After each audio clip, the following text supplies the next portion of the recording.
Hello student, welcome to DSC HA channel. Hope आप सभी स्वस्थ होंगे, खुश होंगे।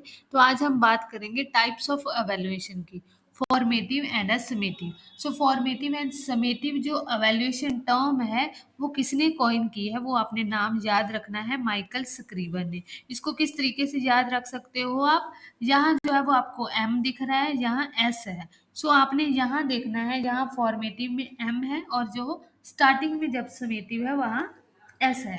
तो आप यहाँ से याद रख सकते हो माइकल स्क्रीवन। आप एसोसिएट करके कहीं भी आपको याद रखना है बस नाम के, माइकल स्क्रीवन ने जो है वो फॉर्मेटिव एंड समेटिव टर्म दी है आपको, क्योंकि ये कहीं ना कहीं कॉम्पिटिटिव एग्जाम में कभी पूछ ली जाएगी।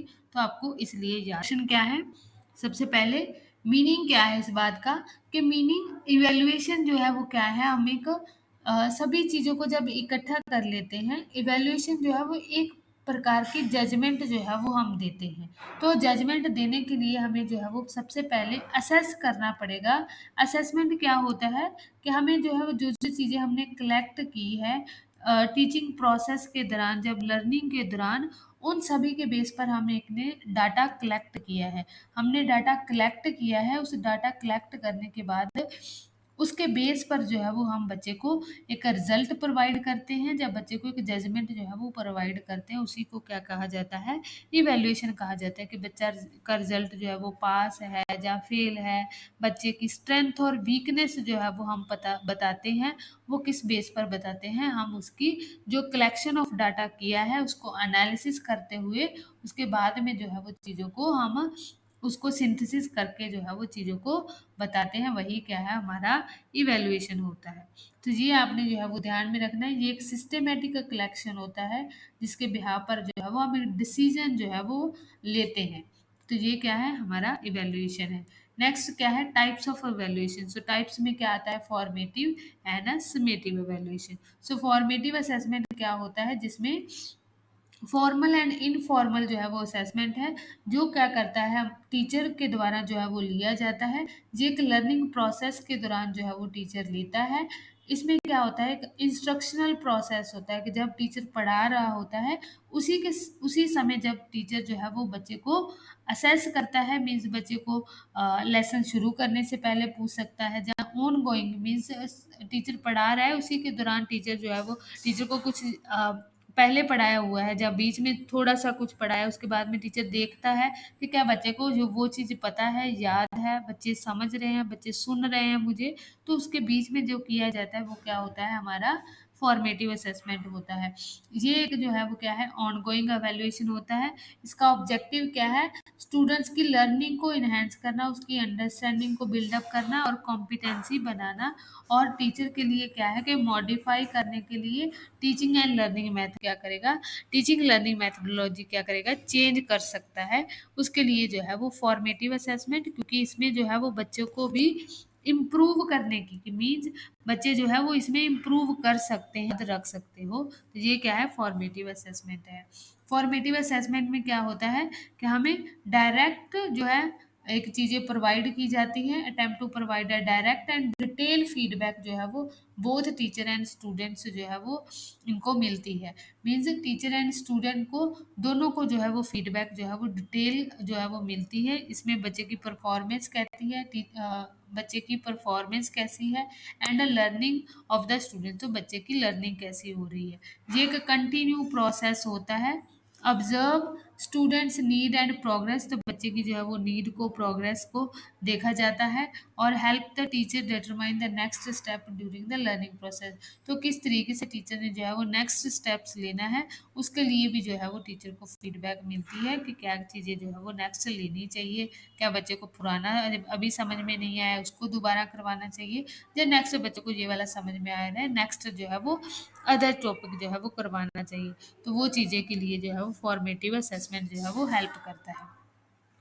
इसमें कौन से टाइप का जो है वो फॉर्मेटिव असेसमेंट होता है, जैसे कि एनेक्डोटल रिकॉर्ड हो गया, क्विज करवा सकता है टीचर, क्लासरूम में डिस्कशन करवा सकता है, होमवर्क एंड असाइनमेंट जो दिया गया है वो भी जो है वो फॉर्मेटिव असेसमेंट का पार्ट है।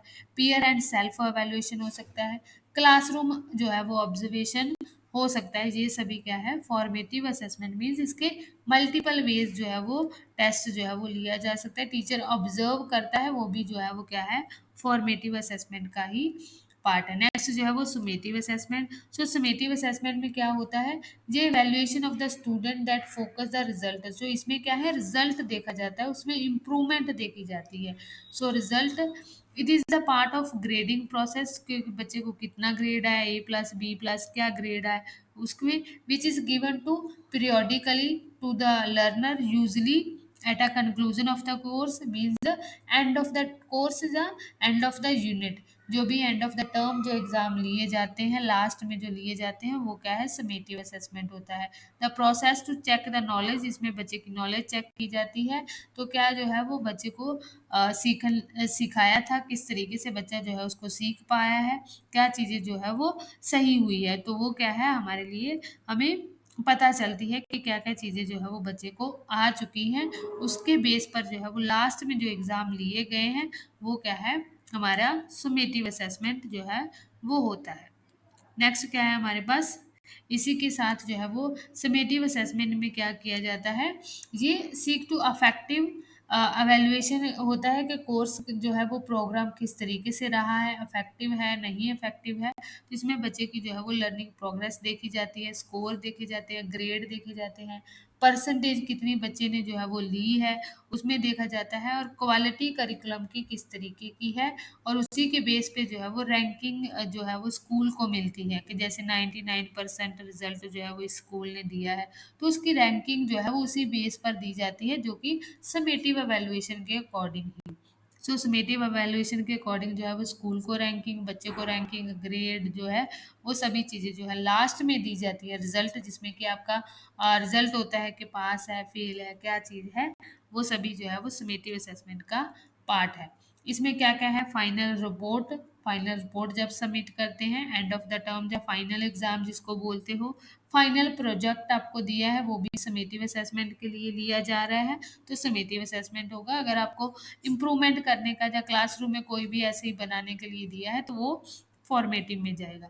मिड टर्म एग्जाम है, जैसे कि सेमेस्टर सिस्टम एग्जाम हो गए, तो सेमेस्टर सिस्टम मिड टर्म हो रहे हैं तो वो उसके बाद में पूरे साल में 2 बार एग्जाम होंगे, जो आपके 6 महीने में पहले ले लिए गए वो बाद में नहीं होंगे, वो नेक्स्ट जो है वो आपको जो कोर्स है उसके रिलेटेड होंगे। तो मिड टर्म जो है वो फाइनल आपके समेटिव में आ जाएंगे। फाइनल ऑरल प्रेजेंटेशन जो है वो आपके वाइवा हो सकता है, आपका lesson plan, final lesson plan है तो वो क्या है, आपकी ओरल प्रेजेंटेशन आपकी ली जा सकती है। नेक्स्ट अचीवमेंट टेस्ट हो सकता है। तो ये सभी क्या है, समेटिव असेसमेंट के पार्ट है, समेटिव एवेल्युएशन आप कह सकते हो। ठीक है, कभी बार समेटिव आपको असेसमेंट कहाँ मिलेगा, कहीं कहीं जगह आपको समेटिव एवेल्युएशन कहाँ मिलेगा, तो आपको इसको याद रख लेना है। सो टाइप्स है, जैसे इसमें यहाँ थोड़ा सा जो है वो आपको कॉम्प्रिहेंसिव तरीके से इजी करके जो है वो बताने की कोशिश की है कि फॉर्मेटिव असेसमेंट जो है वो क्या है, ड्यूरिंग द क्लास होता है, तो जो समेटिव है वो क्या है, एंड ऑफ द टर्म होता है। इसमें जो है वो इम्प्रूव किया जा सकता है कि टीचर ने क्लास में अगर बताया है, आप नहीं आंसर दे पाए तो टीचर जो है वो आपको आंसर बता सकता है। बट ये यहाँ जो है वो नॉट इम्प्रूवेबल मीन्स आपके जो है वो फाइनल एग्जाम हो रहे हैं, वहाँ टीचर आपको नहीं बताने आएगा। जहाँ जो है वो बाहर जो है वो आप एग्जाम देने जा रहे हो, वहाँ टीचर आपको कुछ भी नहीं आंसर बताएगा, तो मीन्स इम्प्रूवमेंट की कोई गुंजाइश नहीं होती। ये फ्लेक्सिबल होता है, मीन्स टीचर जो है वो फ्लेक्सिबल होता है, अगर बच्चा नहीं भी बता पाया तो वहाँ जो है वो आपको आंसर बता दिया जाएगा। जहाँ पर आप नहीं दे पाए तो दूसरे से पूछ लिया जाएगा, दूसरा नहीं बता पाए तो टीचर जो है वो उसको बता सकता है, वो क्या फ्लेक्सिबिलिटी। फिर रिजिड होता है, बट जो समेटिव असेसमेंट है वो क्या है, रिजिड होता है और रिजल्ट ओरिएंटेड होता है कि पास है फेल है, उसको रिजल्ट जो है वो उस पर जो है वो फोकस किया जाता है। ये मल्टीपल वेज है, जैसे हमने देखे क्विज कर सकते हैं आप, एनेक्डोटल कर सकते हैं, अलग अलग तरीके से जो है वो चीज़ें, क्लासरूम डिस्कशन हो गया, होमवर्क हो गया, असाइनमेंट दे सकते हैं, वो सभी क्या है हमारे फॉर्मेटिव असेसमेंट है। इसमें जो है वो ज़्यादातर पेपर पेंसिल टेस्ट ही होता है, आपकी वाइवा भी लिया जाता है, बट पेपर पेंसिल टेस्ट जो है वो समेटिव असेसमेंट में इम्पॉर्टेंट रोल अदा करता है। अगर आप एग्जाम लिखोगे तभी जो है वो आपका एवेल्युएशन जो है वो समेटिव वाला होगा। सो नेक्स्ट जो है वो हमारे पास कंक्लूजन है, इसमें एक एग्जांपल जो है वो बहुत अच्छी दी गई है, जिससे कि आप पूरे एवेल्युएशन को समझ जाओगे कि क्या फॉर्मेटिव है और क्या समेटिव है। When the cook taste a soup means एक कुक है जिसने क्या किया है, सूप बनाया है, जब वो खुद ही चेक करता है तो वो क्या है, फॉर्मेटिव असेसमेंट है। व्हेन द कस्टमर, तो जब कस्टमर जो है वो उस सूप को टेस्ट करते हैं तो तब क्या है, समेटिव असेसमेंट है। जैसे मान लेते हैं, फॉर्मेटिव असेसमेंट क्या करता है, ऑनगोइंग होता है, ये फीडबैक प्रोवाइड करता है, ड्यूरिंग द इंस्ट्रक्शन होता है।